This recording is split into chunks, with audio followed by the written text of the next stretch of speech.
Hello, welcome back to my YouTube channel Sutapa blog. কেমন আছো তোমরা সবাই? আশা করছি সবাই খুব ভালো আছো, আমিও ভালো আছি।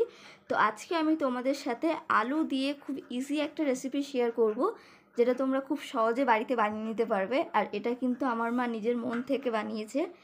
তো দেখতেই পাচ্ছ, প্রথমে আলুর ছিলকাগুলো ছাড়িয়ে আলুগুলোকে সুন্দরভাবে কেটে ধুয়ে এখানে সেদ্ধ করতে বসিয়ে দিয়েছে। তো এদিকে এবার আলুটা সেদ্ধ হতে থাক। আর মা এখানে এবার কিছু ধনেপাতা কেটে নেবে। ধনেপাতাটা অপশনাল, তোমরা নাও দিতে পারো, বাট মা ধনেপাতাটা দিচ্ছে, কারণ এটা দিলে খুব সুন্দর একটা টেস্ট হয়। তো এদিকে আমাদের আলুটাও সেদ্ধ হয়ে গেছে। এবার মা আলুটা খুব ভালোভাবে মেখে নিচ্ছে। এর মধ্যে এখনও অনেক কিছু দেবে মা।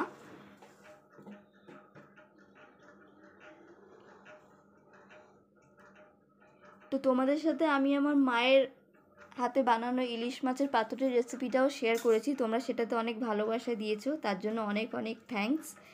তো এবারে মায়ের মধ্যে দিয়ে দিচ্ছে কেটে রাখা ধনেপাতাগুলো দিয়ে দিল। এবারে দিচ্ছে হচ্ছে স্বাদ মতো নুন। তোমরা যে যতটা নুন খাও ততটাই দিও পরিমাণ মতো। এবার দিচ্ছে হচ্ছে গোলমরিচের গুঁড়ো। আর এবার এর মধ্যে দেবে হচ্ছে অরিগ্যানো আর চিলি ফ্লেক্স। মা তো প্রায় সময় ঘরে আমাকে অনেক রকম খাবার বানিয়ে দেয়, তাই চিলি ফ্লেক্স আর অরিগ্যানোটা সবসময় আমার ঘরে থাকে, তো সেটাও দিয়ে দিল।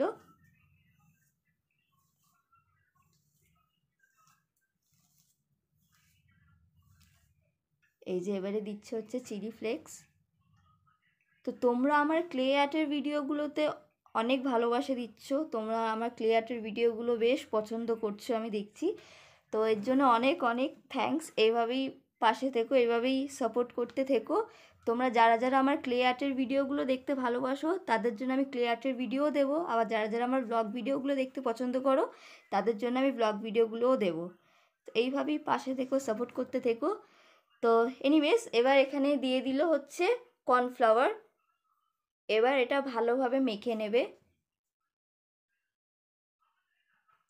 এই যে এটাকে এবার ভালোভাবে মেখে নিচ্ছে। এটা যেহেতু খুব গরম ছিল আলুটা, তাই মাখতে একটু প্রবলেম হচ্ছিল।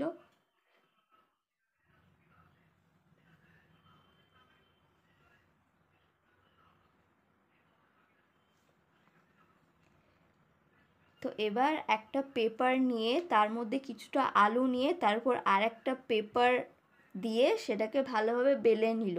নিয়ে এবার একটা ছুরির সাহায্যে আলুটাকে ভালোভাবে পিস পিস করে কেটে নিচ্ছে।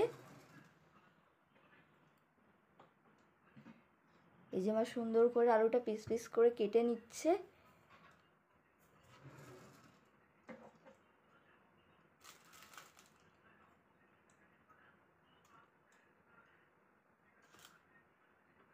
এদিকে মা তেল গরম করতেও বসিয়ে দিয়েছে।